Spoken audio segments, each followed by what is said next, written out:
வணக்கம்.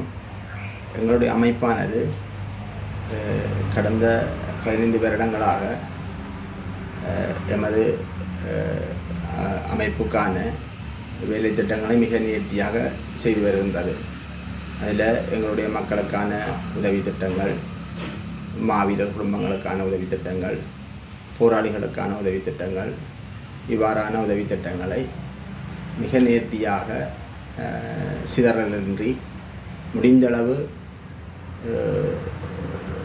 ஒழுங்கமைப்புடன் செய்து வர்றதுன்றது நாங்கள் குறிப்பிட்டு சொல்லக்கூடிய ஒரு விஷயம். இப்போது நாங்கள் மாவீரர் போராளிகள் குடும்ப நலன் காப்பகம் என்ற பெயரில் கடந்த ஒரு வருடத்துக்கு மேலாக இந்த பெயரில் நாங்கள் செயல்பட்டு வருகின்றோம். என்னத்துக்காக நாங்கள் இந்த பெயரை நாங்கள் எடுத்து செயல்படுகின்றோம் என்றால், இந்த பெயர் அழிந்துவிடக்கூடாது என்பதற்காகத்தான். இப்போ எங்களுடைய போராளிகள், மாவீரர்கள் பல தியாகங்களை இந்த விடுதலைக்காக ஆற்றி வந்திருக்கிறார்கள். அவர்களின் பெயரை தாங்கி ஒரு அமைப்பு உருவாகி வரணும் என்றதுக்காகத்தான் நாங்கள் இந்த பெயரை ஒரு தத்தெடுத்து நாங்கள் அதனை மிக காத்திரமான பணிகளை அந்த பெயரை தாங்கி செய்ய வேண்டும் என்பதை நாங்கள் உணர்வோடு முன்னெடுத்து வர்றோம். இதில் எங்களுடைய மாவீரர் போராளிகள் மற்றும் மக்களுக்கான உதவி திட்டங்களை ஒரு தொண்டு அமைப்பு என்ற முறையில் நாங்கள் செய்து வருவதோடு சில மக்களுக்கான பொருண்மைய கட்டமைப்புகளையும் நாங்கள் உருவாக்கணும் என்று சொல்லி நீண்ட கால போக்கில் சிந்திக்கிறோம். அது எவ்வாறு என்று சொன்னால், ஒரு கோஆப்ரேட்டிவ் முறைமையிலான சில பொருண்மைய கட்டமைப்புகளை, அது சேவை பொருளாதாரமாக இருக்கலாம், அல்லது உற்பத்தி பொருளாதாரமாக இருக்கலாம், அல்லது வணிகம் சார்ந்த பொருளாதாரமாக இருக்கலாம். அவர் எவ்வாறு என்றாலும் ஒரு பொருண்மைய கட்டமைப்பை லாப நோக்கத்தோடு கருத்தில் கொண்டு நாங்கள் அதை உருவாக்கி செயல்படுத்த வேண்டும் என்று விரும்புகின்றோம். ஏன் நாங்கள் இந்த கோஆப்ரேட்டிவ் முறைமையை நாங்கள் கூடுதலாக விரும்புகிறோம் என்றால், உலகளாவிய ரீதியில் இந்த கோஆப்ரேட்டிவ் முறைமை ஏற்றுக்கொள்ளப்பட்ட முறைமையாக இருக்கிறது. அங்கே சட்டத்திட்டங்கள் பெரும்பாலும் இல்லாமல் ஒழுங்கமைக்கப்பட்ட முறையில் மிக நேர்த்தியாக தவறுகள், நிதி முறைகேடுகள் நடக்க முடியாத அளவுக்கு அந்த செயல் திட்டங்கள் முன்னெடுக்கப்பட்டு வருகின்றது.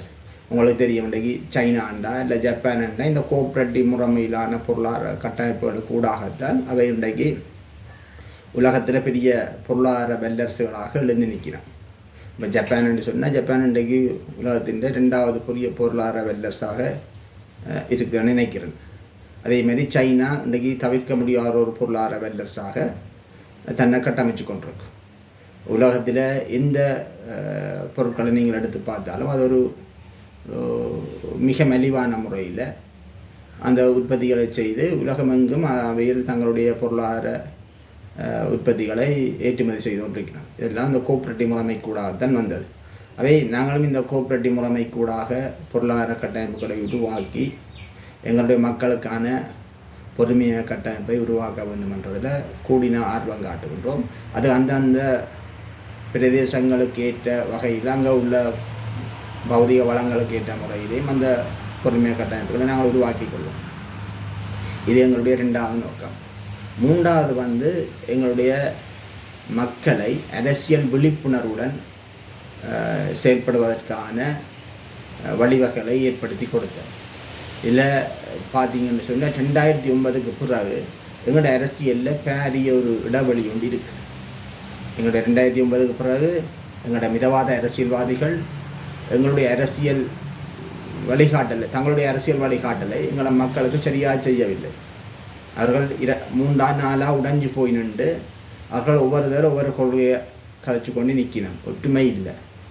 அப்போ அதால் எங்களுடைய அரசியல் ரீதியான எங்களுடைய செயல்பாடுகள் பெரிய பின்னடைவை சந்திச்சு கொண்டிருக்கு.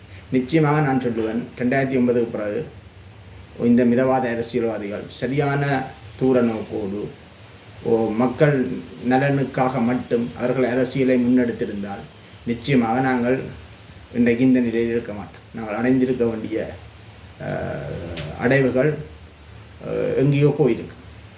ஆனால் நாங்கள் அந்த 30-35 வருட கால எங்களோட ஆயுத போராட்ட காலத்தில் நாங்கள் பாதுகாத்த பெற்ற அடைந்த அந்த பெறுபவர்களை கூட இவர்கள் இந்த 15 வருட காலத்தில் அரவாசி காலத்துக்கு குறைவான காலத்தில் இழந்து நிற்கிறார்கள். இன்றைக்கு எங்களுக்கு நிலம் துண்டாடப்பட்டிருக்கிறது, குடியேற்றங்கள் பல புதுசாக வந்திருக்குது. நாங்கள் எதுவுமே நாங்கள் பெரிய அளவில் எல்லாத்தையும் இழந்தவர்களாக நாங்கள் வலுக்குண்டியவர்களாக 2009க்கு பிறகு நாங்கள் ஆக்கப்பட்டிருக்கோம். உதாரணத்துக்கு சொல்லப்போனால் எங்களுடைய பேச்சுவார்த்தை கூட சரியான திசையில் சரியான நோக்கத்தோடு சரியான உறுதிப்பாட்டோடு அது முன்னெடுக்கப்படவில்லை. நாங்கள் 2009 இல்லை 2006 இந்த பேச்சுவார்த்தை முறிவடைகிற போது மத்தியஸ்தலத்திலோடு தான் பேசினாங்க. மூன்றாந்திரப்பு ஒரு மத்தியஸ்தல நாட்டை இந்த அனுசரணையோடு தான் நமது பேச்சுவார்த்தையை நாங்கள் முன்னெடுத்திருந்தோம். ஆனால் 2009க்கு பிறகு அது எவ்வாறு உள்நாட்டுக்கு குறுக்கப்பட்டது? ஒரு பேச்சுவார்த்தையை பொறுத்தவரையில் ஒரு பேச்சுவார்த்தை, 2 பேச்சுவார்த்தை, 3 பேச்சுவார்த்தை. இதுக்கு பிறகு நாங்கள் தொடர்ச்சியாக பேச்சுவார்த்தைக்கு போய்கொண்டிருக்கக்கூடாது.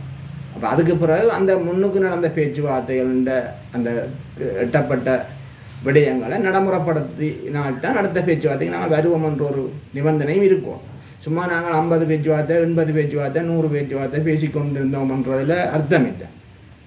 அது சும்மா நாங்கள் ஒரு அரசியல்வாதிகள், நாங்கள் அந்த எங்களை ஒரு ஆக்டிவ் அரசியலுக்கு வச்சிருக்கிறோம்ன்ற காட்டுறதுக்காக, மக்களுக்கு ஏதோ நடந்து கொண்டிருக்கிற ஒரு மாய தோற்றத்துக்கு மக்களை வச்சிருக்கிறதுக்காக நாங்கள் சொல்லப்படுற கூட்டுக்கள் தான் உதவியொழிய உண்மையில் எங்களுடைய மக்களுக்கான அரசியல் அது இல்லை.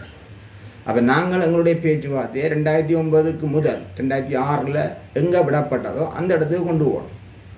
ஒரு முன்னாந்திர பிரகாரம் உங்களுக்கு பண்டா செல்வா ஒப்பந்தம், டட்டி செல்வா ஒப்பந்தம், அதுக்கு பின்னாலே எத்தனை ஒப்பந்தங்கள் எழுதப்பட்டது. இந்த ஒப்பந்தங்கள் எல்லாம் கிழிச்சறியப்பட்டதான் வரலாறு. இந்த உடன்படிக்கையின் தேர்தல் விஞ்ஞாபனங்கள் தேர்தல் காலங்களில் தர்ற வாக்குறுதிகளை கூட காப்பாற்ற மாட்டார்கள்.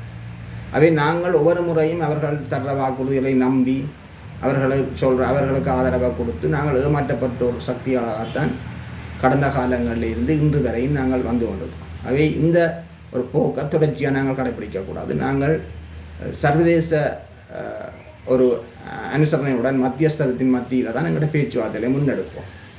அப்படி முன்னெடுத்தால் தான் அது காத்திரமான நடவடிக்கையாக இருக்குது. அப்போ ஒரு தனிநபரும் பேச்சுவார்த்தை இப்போ வேறவங்க சுமந்திரன் போய் தொடர்ச்சியாக ரணிலோட காய்ச்சான்றார். தனிப்பட்ட முறையில் தான் பேசிக்கொண்டிருக்கிறார். அவரும் என்னதை கதைக்கிறார், உள்ளூர் கதைக்கிறோன்று இருக்கும், வெளியில் ஊடகத்துக்கு சொல்கிறது இன்னொன்றார். அப்போ எப்படி ஒரு இனத்தின் தலைவிதியை நாங்கள் ஒரு தனிநபர்கிட்ட கொடுக்கலாம்? அப்படி கொடுக்கலாம் தானே.